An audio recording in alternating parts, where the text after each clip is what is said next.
Hello, and welcome to today's APO Productivity Talk. I'm Kentaro Endo from the Industry Division of the APO Secretariat based in Tokyo.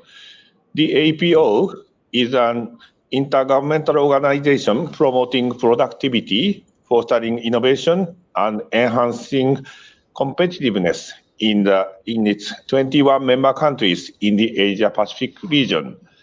The topic today is innovation management systems and the sustainable development goals. Innovation is considered a main economic driver, and an organization's ability to innovate is a key factor for sustained growth. Innovation management systems are therefore important to improve both business performance and productivity. In this session, Japan Innovation Network CEO Nishiguchi will discuss innovation management systems such as ISO 56002 and how to enhance the ability to deliver innovation systematically. He will share his experience as Executive Senior Innovation Advisor of the UNDP and how innovation helps meet the SDGs. Good afternoon, and thank you very much for joining us, Mr. Nishiguchi. Endo-san, thank you very much for your kind invitation to join here, and it's a pleasure to be here today. Thank you. So, Mr. Nishiguchi is the CEO of JIN.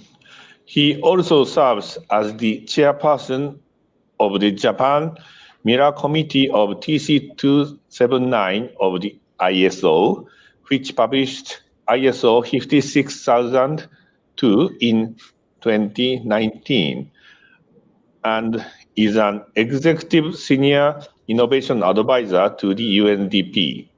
JIN and the UNDP co-founded an open innovation platform called the SDG Holistic Innovation Platformship.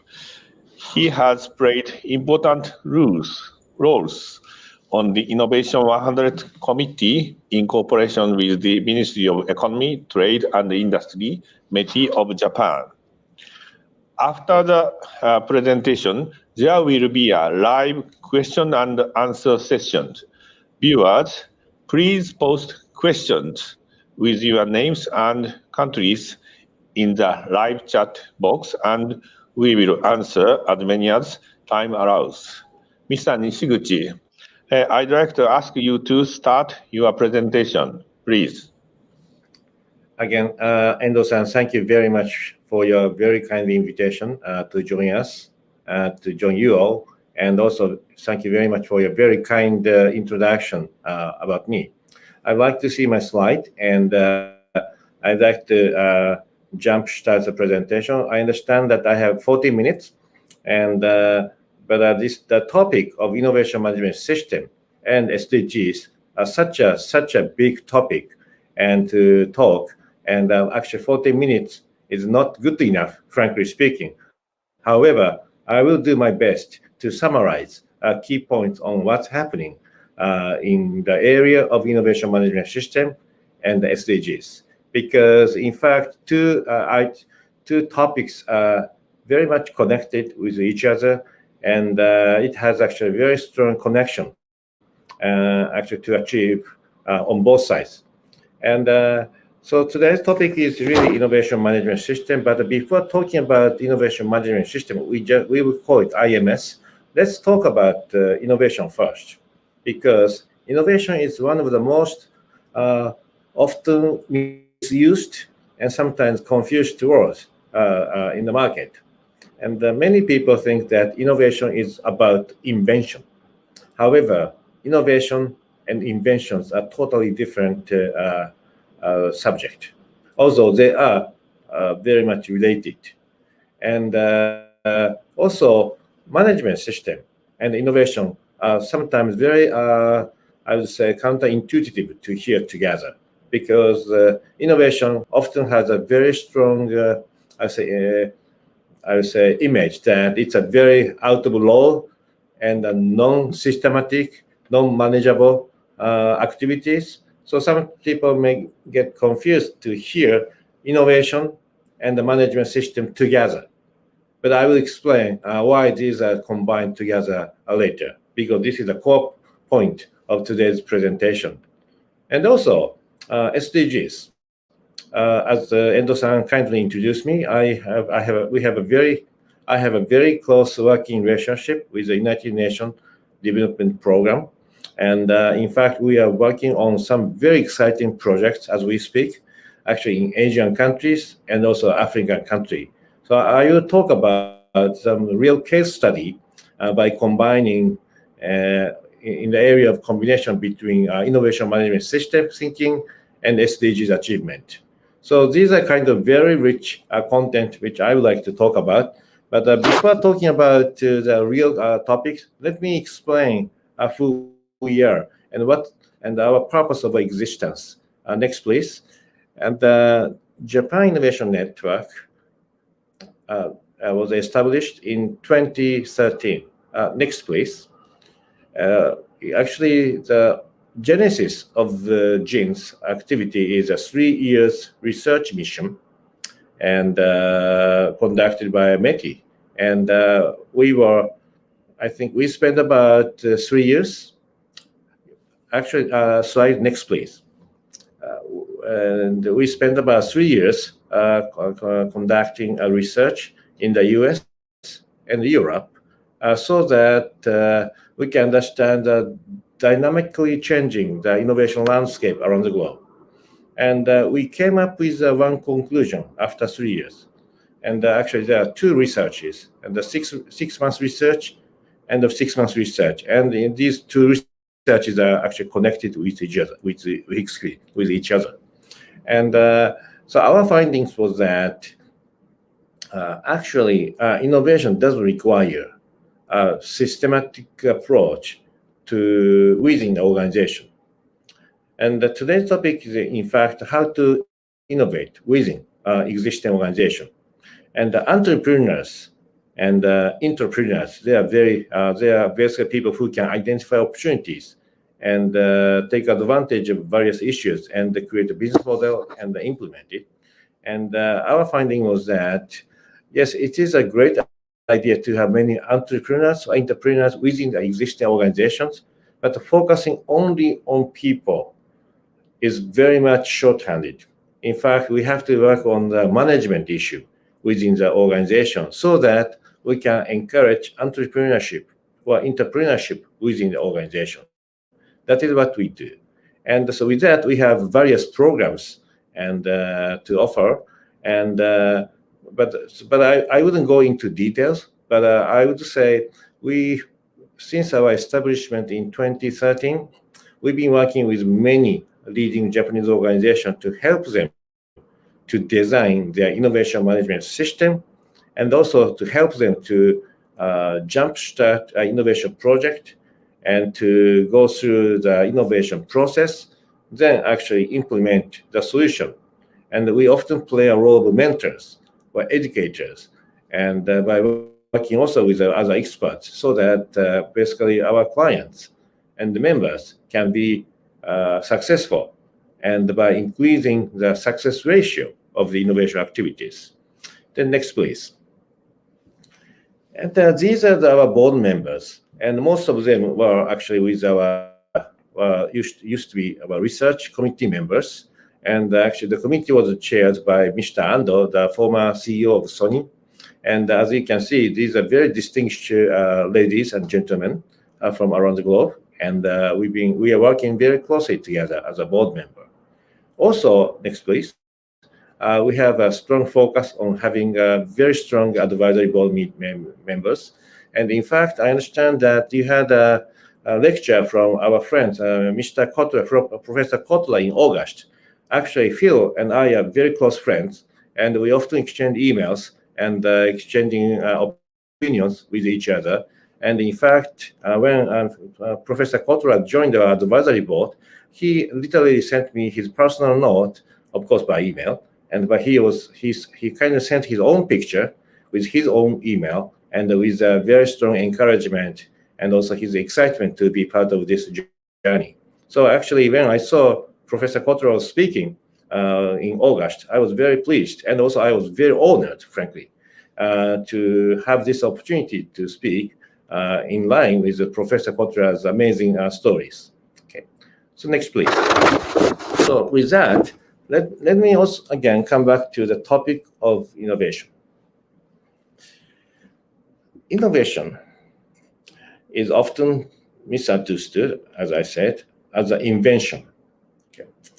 In my career, because since I was one of the founding members of a quasi-government investment fund, INCJ, Innovation Network Corporation of Japan, which had the $2 trillion US investment capacity. When you have 2 trillion US dollars, you receive many innovation or investment projects. So as one of the founding members, I had the opportunity to speak with many, meet and speak with many, say, entrepreneurs, and who were excited about their wonderful idea and looking for investment from INCJ and or from other investors. And after 10 or 11th meeting, I came to realize one thing. They have a wonderful invention idea, great technologies, great vision. However, they are not having sufficient business model or clients to realize what he or she wanted to achieve. Then we started actually thinking about the real meaning of innovation. And because I would say in 2009 or 2010, about 10 years ago, 10 years has passed so quickly. But people are saying that this is a great invention. This is a great technology. And this is a wonderful blah, blah, blah. But at the end of the day, innovation is really about shift, particular shift of experiences. As you can see from this chart, today we have situation A, which is as is, and you can actually create an intentional shift, not by coincidence, but by coincidence or accident. It's an intention-based shift from point A to point B. Okay? And many organizations are struggling, frankly speaking, to find the right point B, because point A is obviously, you can see, is as it is, but the point B is a future which has not arrived yet. So basically, point A is what you can see today. Point B is what you cannot see at all. Maybe you can imagine, you can forecast, you can dream, but bottom line is that you cannot see point B at all. Okay, so here's the point. Most of the organizations have a wonderful operation system to conduct activities within point A, because at point A, you can basically see many things. Most of the things are visible, and most of the things are touchable. So basically, you don't have to imagine things at all. But when you wanted to work on point B issue, actually, most of the things you need to work with are invisible, untouchable, and sometimes unimaginable. So there's a very clear difference between point A and point B. Okay? And what tends to happen when people are talking about a shift from point A to point B, and usually there are two patterns. Number one is you realize some issues, problems with point A, and so you wanted to change the situation of point A. And you may not know what point B would look like, but you know that the situation, the problem is here with point A, so you want to change it. So you want to shift the experiences from point A to point B or B dash or C or even Z. So that's a more like a forecast-based approach. And another approach is totally different. It's more like, well, it is more about the backcast based approach. So you actually think about point to be first as an ideal situation or desired future. Although you have never seen it, you have never touched it before, but the human being have a wonderful power of imagination. So you imagine or think or even dream of point to be situation. Then, so you start backcasting from point B to point A, basically by saying that how can we shift from point to A to my desired future of point B. So this is a backcast-based approach. So either way, again, whether you start from point A or start from point B, this is really about a shift of experiences. Then the experiences of potential experience of a government, the corporate or enterprise, or even civilians. Okay, so your customers can be basically anybody. And in some cases, you may be talking about not only about human being, animals, or nature, or even environment. So actually, this point A to point B diagram can apply to basically everything altogether. Then what is the problem? So frankly speaking, this may sound very easy to. Okay, great. So it's a shift from point A to point B. So this is an innovation. Okay, great. So let's do it. Okay, that's a very. I think you may think that this is a very easy task, but unfortunately, when you like to do it within the existing organization, we do have some issue. Next, please. In fact, innovation does require innovation is all about try and error activities. It's a very much non-linear activities, and in fact, as you can see, if I was asked to describe some fundamental nature of innovation, I would say it's a non-linear try and error activities. So exploration and the experiment. Okay. So, but within the existing organization, sometimes people would like to like a status quo or even like a past patterns. So with that, in fact, people might be actually pulling his or her legs without any bad intent. In fact, sometimes people are doing that with good intent because they strongly believe in the value of the past or status quo. And we here, bluntly speaking, we call them hypocrites. However, again, usually they don't have any bad intent. However, this will kill innovation. Status quo and past, clinging to the past, basically stopping trial and error will kill innovation.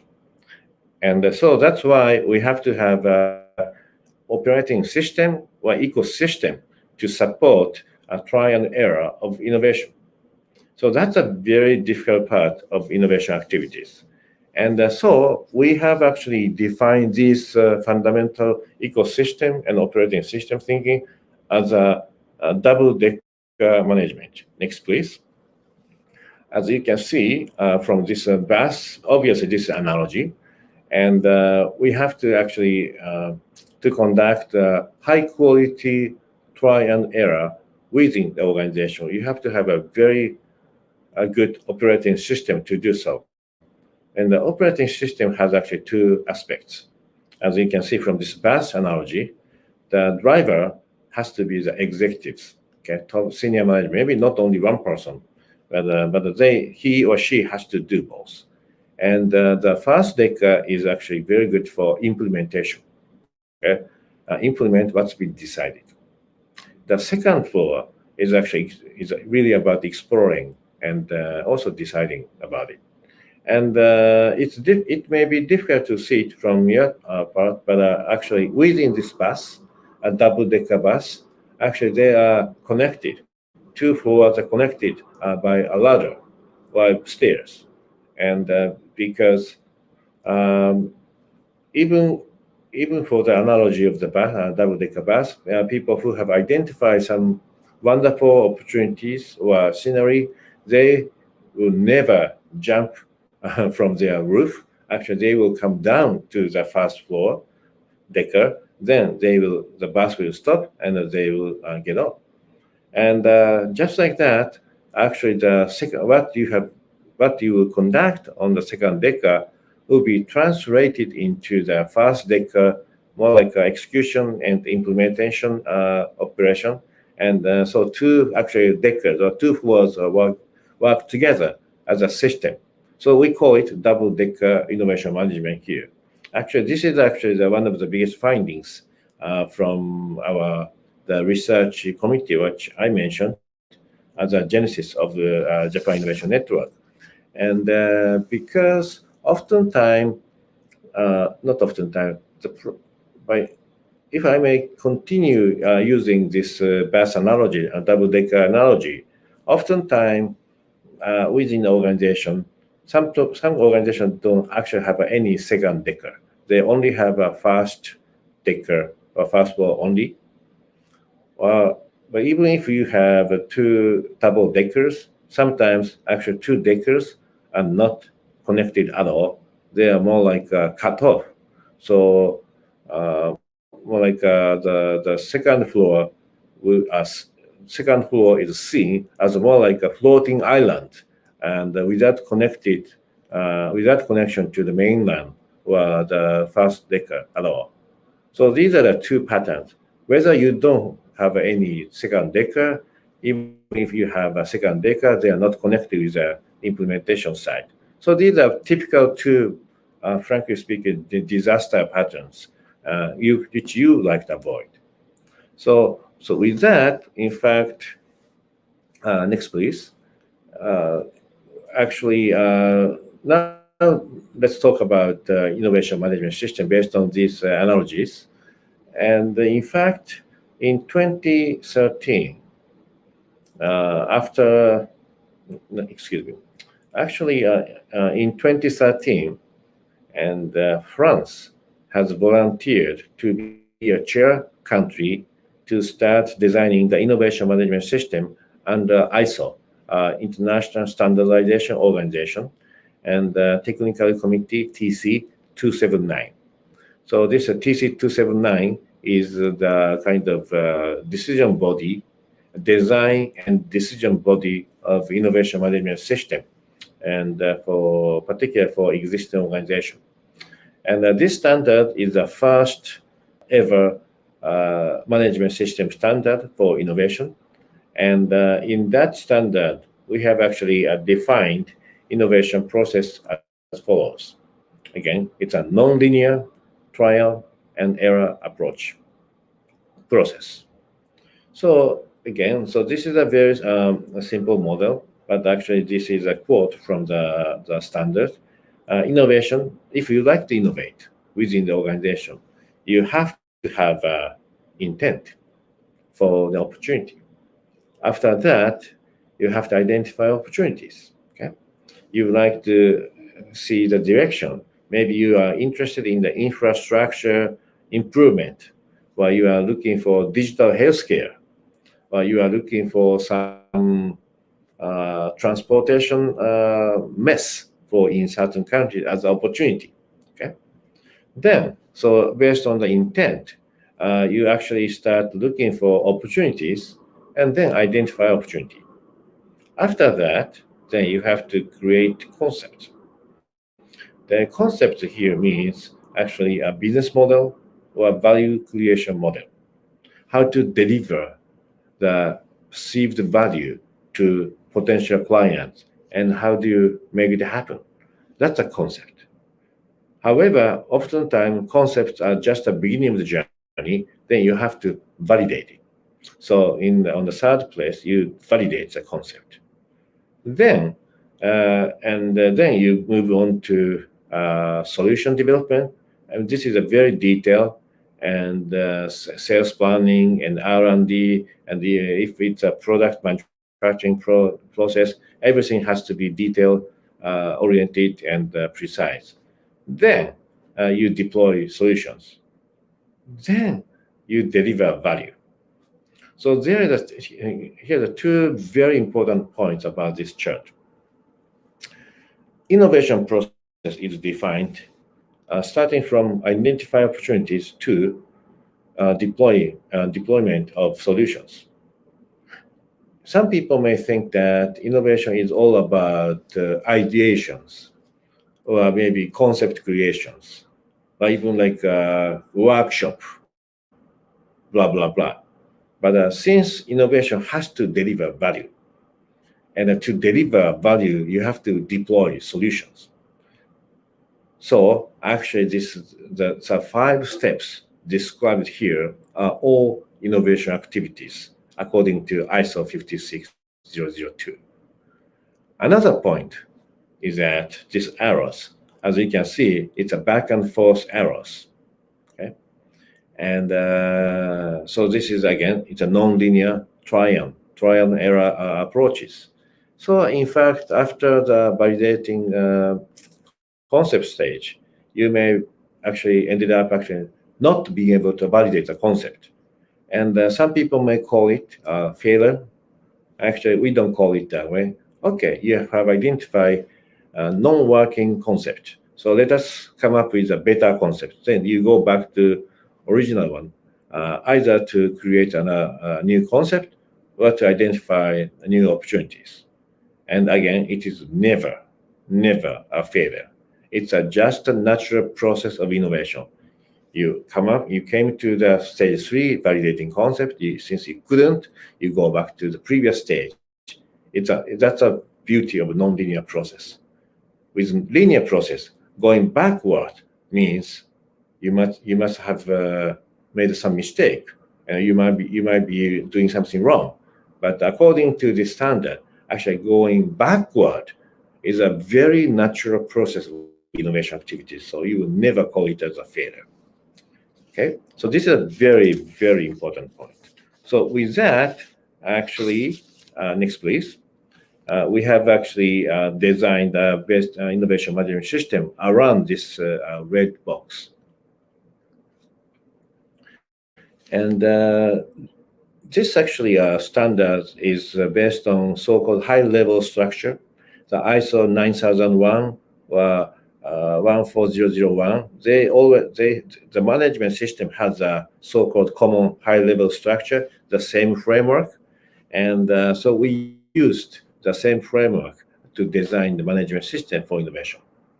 And so you can see some numbers. They are the number of the clause. So let us start from number 4. Oh, by the way, clause 1, 2, 3 are some general description about the innovation management system. So on this chart, you can't find any 1 or 2 or 3 at all. But anyway, number 4, the clause 4, context of the organization. What is the context of the organization? Okay, based on that, you will come up with your own intent for opportunity, and also you actually hope to have a value. This is the area for you to create value. And to have a success ratio of this red box, you have to have actually a very strong leadership and the supporting mechanism. And the leadership is not only about commitment or encouragement. It is in fact having a clear innovation vision, innovation strategy, and innovation policy. And these innovation strategy might be different, slightly or hugely different from your so-called corporate strategy. And supporting mechanism, we have identified 12 supporting items, and we cannot talk about them all today. However, these are actually supporting the activities within this red box. Because fundamentally, at the end of the day, all people within the organization would like to increase the success ratio of innovation process and operation. Okay, but there is no guaranteed 100% success ratio at all. If you are looking for 100% success ratio, I have to say that you don't know anything about innovation. In fact, there is no such a thing like 100% success ratio guarantee. So that's why you have to deal with uncertainty in the end. Okay. So what does this mean excuse me. So this is a management system. So this is still a very new thinking, and because this was published in about a year ago, 2019 July, and my understanding is that the America and many South American countries and many European countries are adopting this idea to their innovation thinking. In fact, I said this corporation or enterprise, but this can be also national innovation management system or even regional management system because, for example, context of the organization, you can replace it with a country name, maybe context of India, context of Malaysia, context of Indonesia. Then you can start thinking about the intent for opportunity for your country, intent for and the value you like to create and for your country. And then that is why we actually have seen, you can see the SDGs logo here. Because as I explained, actually, in terms of the shift model, which I explained to you a few minutes ago, from point A to point B, the SDGs is a list of point B. As you know, it has 17 goals, but 169 very specific targets, and 232 very clear tangible indicator to monitor the progress. And they are the list of desired future. In other words, it's a list of point Bs. So actually, SDGs, if you like to achieve SDGs as a business, actually you have to have innovation activities and the innovation management system because if I think you know that, but the content of SDGs requires a very non-linear thinking and behavior to achieve. And it has a very systemic problems to be solved, and you may need to come up with a new system to improve the society and economies and even civilization as a whole. So to reach from point A to point B, which is SDGs, you have to go through this non-linear innovation process. You have to identify opportunities. You have to identify concepts and validate it, and basically implement solutions to achieve SDGs. But to do so, you have to have a very strong leadership and the SDGs and the innovation maybe strategy. You also have to have a support function, including the competency improvement, the finance readiness, and various supporting functions are necessary to help them to increase success ratio of innovation activities. Okay. So with that, I'd like to actually talk about some specific case study, which I'm just working with UNDP right now. Next, please. Actually, I think everybody knows about UNDP, and but actually, UNDP has just launched the Japan SDGs Innovation Challenge for UNDP Accelerator Labs about a few months ago. And UNDP has offices in 170 countries. I think they have office in your countries, and also operate 60 to 90 accelerator labs around the globe. And this accelerator labs are kind of innovation labs, and they identify problems in the market in each country, and they also solicit local solutions, and also they work with actually as a network of knowledge within accelerator labs so that they can learn from each other, and so that they can achieve SDGs through innovation activities. And so with that, in fact, we have identified, UNDP has decided to conduct this challenge. And the challenge is just right now going on within the Philippines, Vietnam, and India, and Malawi. Okay, and if you are interested in details of this challenge, you can visit the SHIP homepage to learn more about it. But so SHIP is in fact in charge of this challenge. And so let me explain some details. And because we use 56002 as a key framework to work among sectors. So next, please. So we basically split our roles. Since Accelerator Labs or UNDP is in each country, and also since they are dealing with private sector and the public sectors or even with other UN agencies, actually they often identify problems or opportunities for innovation. So actually for this challenge, Accelerator Labs has identified the challenge they would like to solve.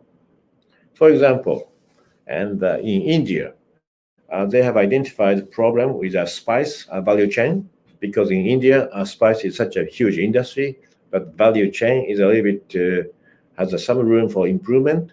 So they have identified some issues with the spice value chain. So, oh, by the way, let me step back. By the way, so among 60 labs, which is now expanding to 90 as we speak, they have selected 5 countries, and the 5 countries made a presentation to Japanese private sector, and I was moderating the session and together. And so for each sector, for each country, they have identified specific problem, and they are looking for some solutions. Actually, not solution, excuse me, some technologies or ideas or even solutions. Okay, so this is a fundamental basic framework. So again, coming back to this chart, so the United Nations had identified opportunities. Then they came to us, and by working with the private sector, they will jointly, here's the point, they will jointly create a concept, business model for you, both for UNDP and for private sector, because they are not asking for a charity money, but they are asking for a business model so that they can have a sustainable activities. And after that, they will go through the validation process because they have to be validated. The business model has to be validated. So actually, for this challenge, we will conduct only this concept building, creation, and concept validation. But this part is probably the most critical part because oftentimes people identify opportunities that they will jump to solution development. Sometimes people create concept, they will jump to solution development without going through the validation process, which is a huge mistake. Most of the innovation projects fail, not because it's a bad idea, but because they didn't follow a right process. Okay. So here's what we are doing right now. And so with that, we are actually conducting, and I think we are in the final stage of selection. And so I should not talk about specifics, but soon we will announce, we mean UNDP will announce the winner to go through this challenge jointly with UNDP in each country. Okay. So this is the situation. Then next, please. In terms of innovation, we will be using business model canvas. I think most of you are aware of this tool, and we know the author Alex Osterwalder and Professor Will Pignon very well, and they are the great people. And so we will use the business model canvas as a tool to go through this project. But we believe this is very important because SDGs is not about charity work. SDG is not about collecting money. SDG is not about promoting your existing business by adding some fancy wording.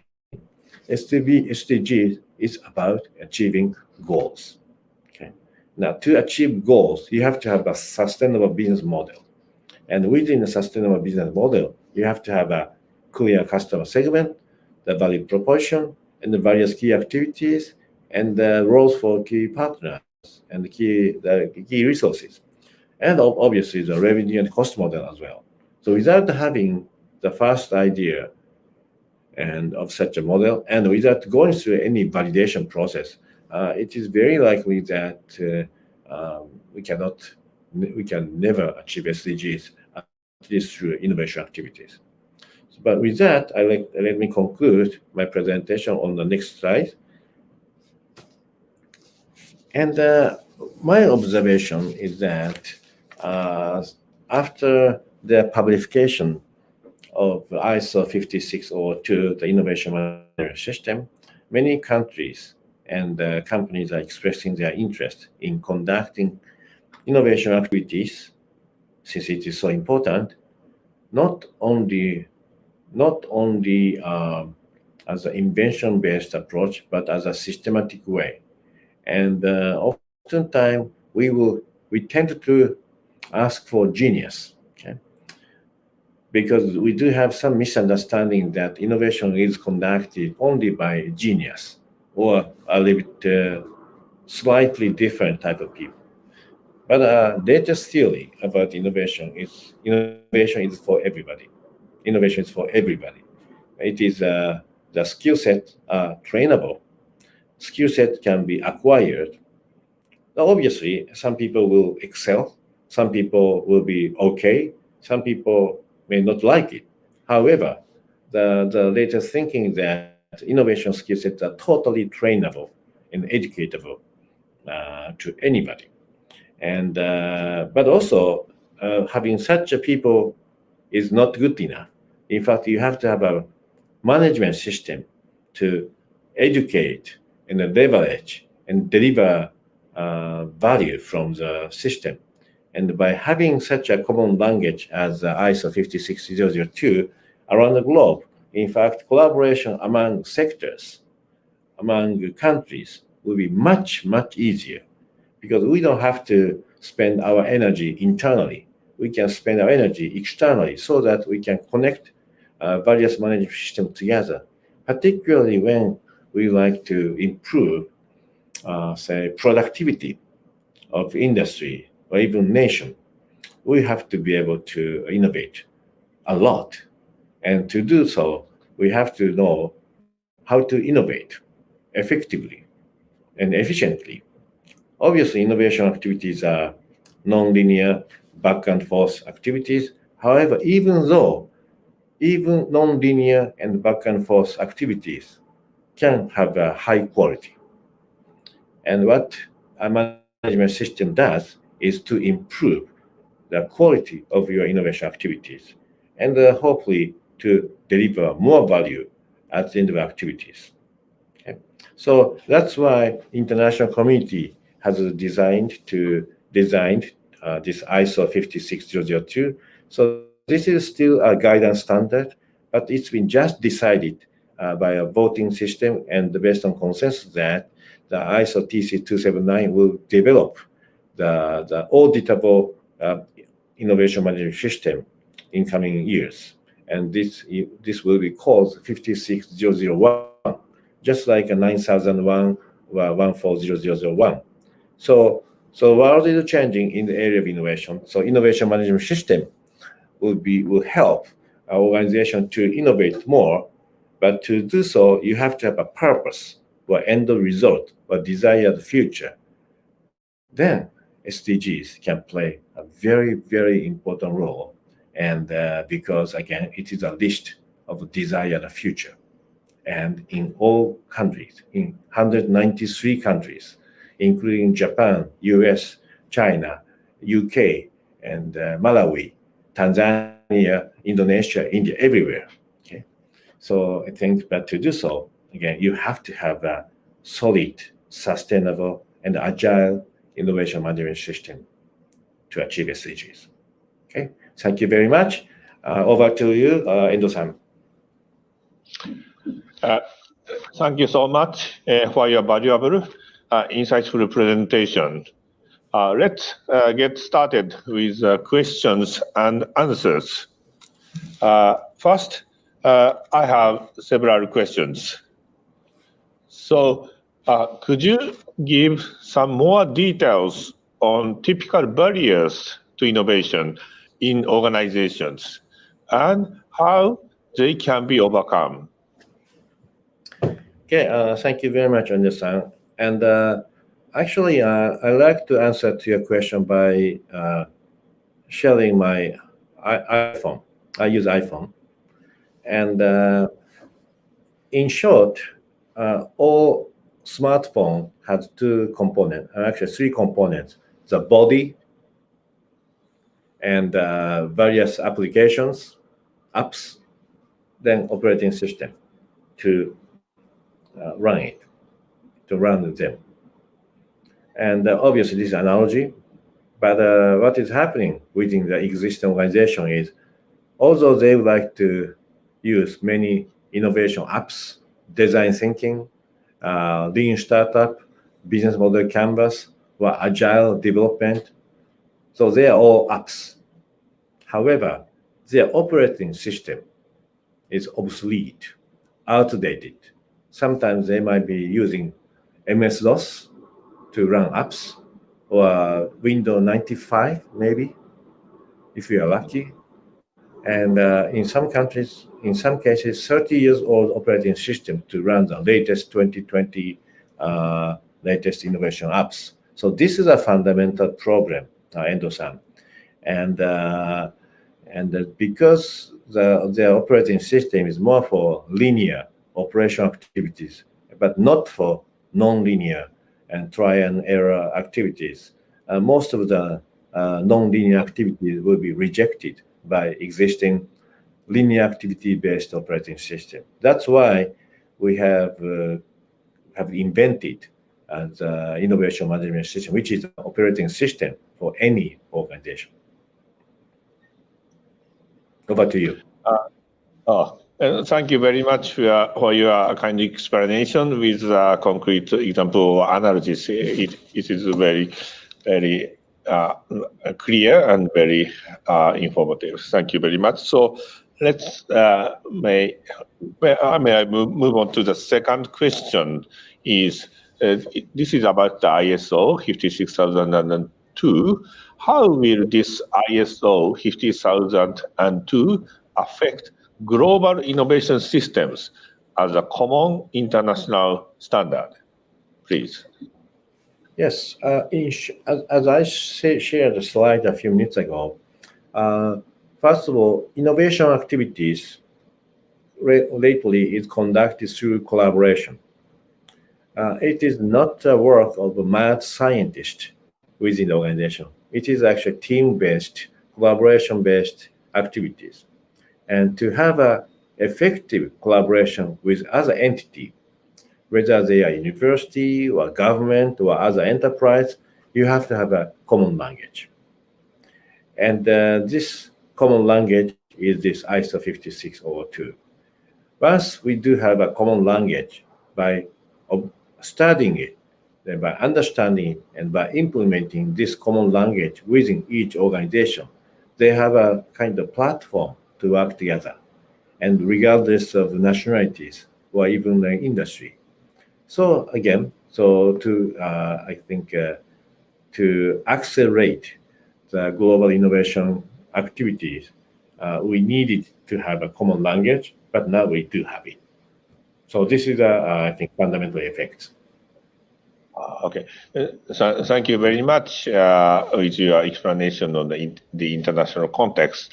So next question is also about the international activities. And in your presentation, you talked about the collaboration between GIN and the UNDP. So could you please elaborate more on your joint activities with the UNDP by explaining some more examples in developing countries? Yes. Maybe can we go back to slide 10, please? Thank you very much. Next page. Yes, here. Thank you very much.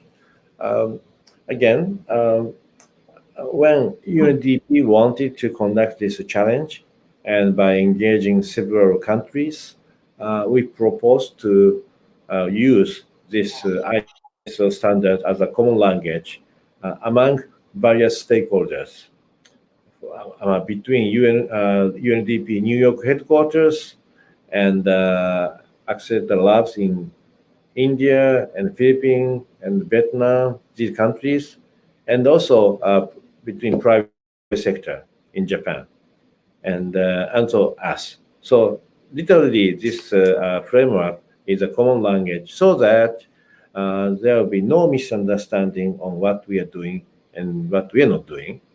And so basically, we are working as a partners to design this challenge together and also we are playing a role of judges in the process.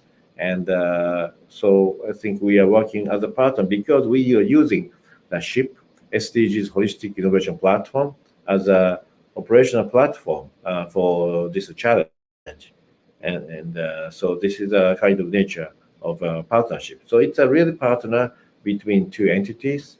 And also, we often receive many inquiries from country office with regard to innovation activities or innovation initiatives in Japan or elsewhere. So again, we obviously we work together, and we often have a Zoom call and a video call, and to understand each other, and then conduct active brainstorming session.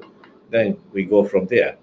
So actually, the communication between UNDP and JIN is very frequent and deep and holistic.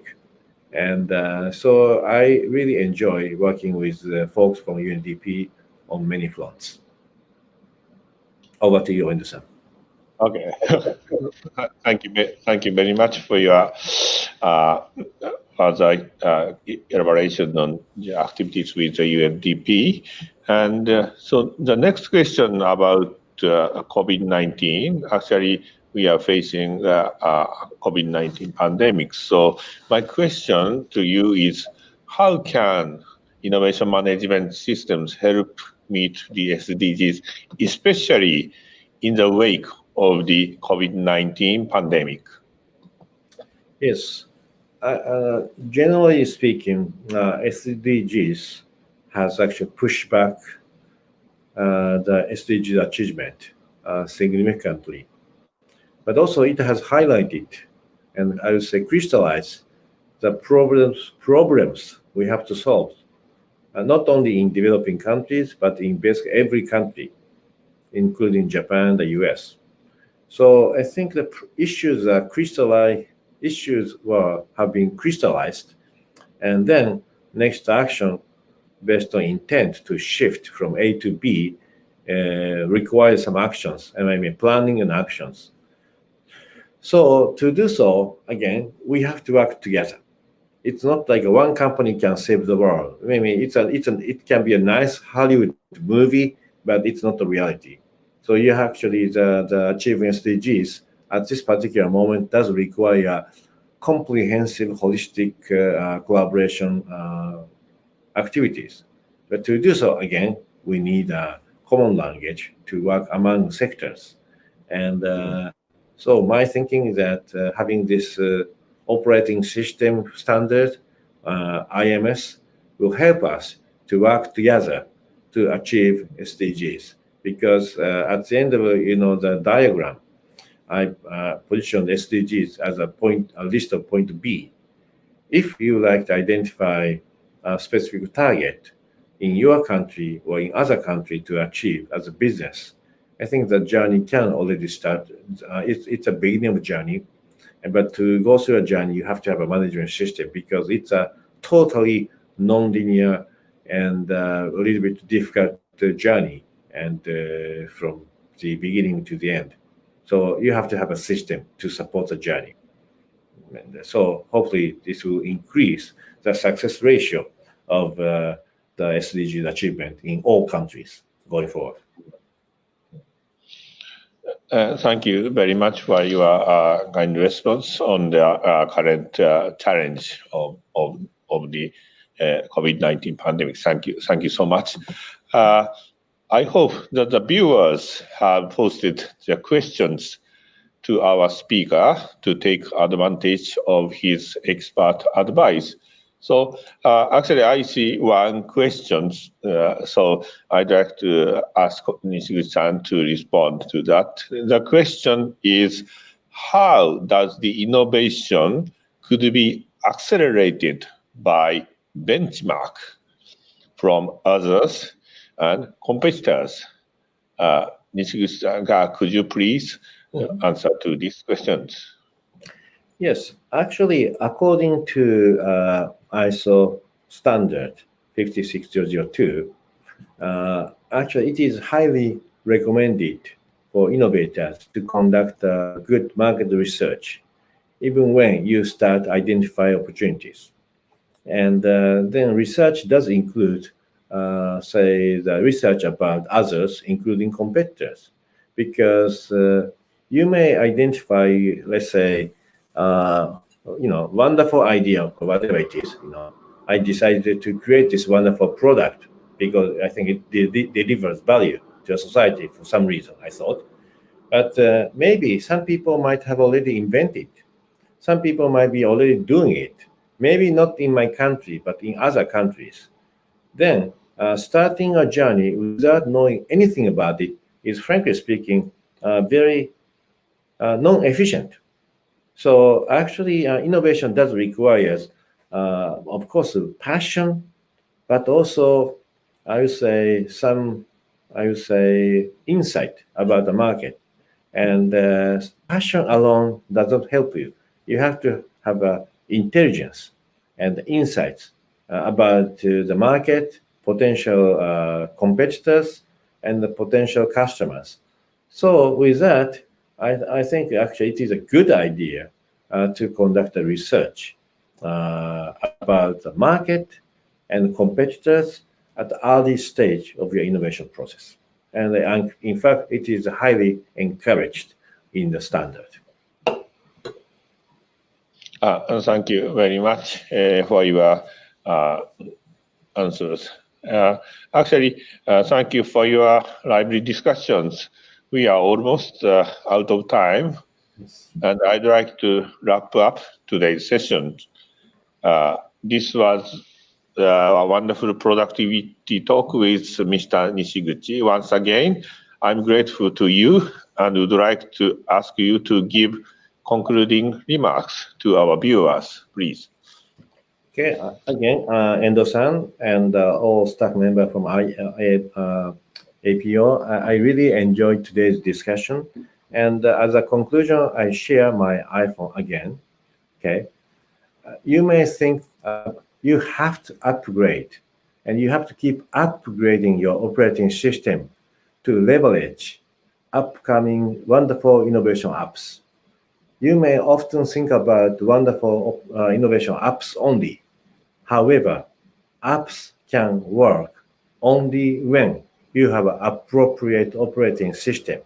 And oftentimes, your operating system is totally outdated. You may not know that, but that's why you may want to compare your innovation management system with ISO standard so that you can identify gap and area for improvement so that you can have a totally updated operating system and so that you can use many applications as you wish. So good luck with the OS upgrading journey, and you don't have to struggle in the dark. Actually, you can simply rely on ISO standard as a guidance. Thank you, Derek. Thank you very much for your inspiring message. We really appreciate your time today. I would also like to thank all the viewers who are joining us. The APO will continue to share information and ideas through these productivity talks and other online digital platforms. Please subscribe to the APO YouTube channel if you haven't already. We look forward to seeing you again soon. In the meantime, stay safe and stay healthy. Thank you very much, everyone. Take care and goodbye for now. Thank you very much. Have a nice day. Bye-bye.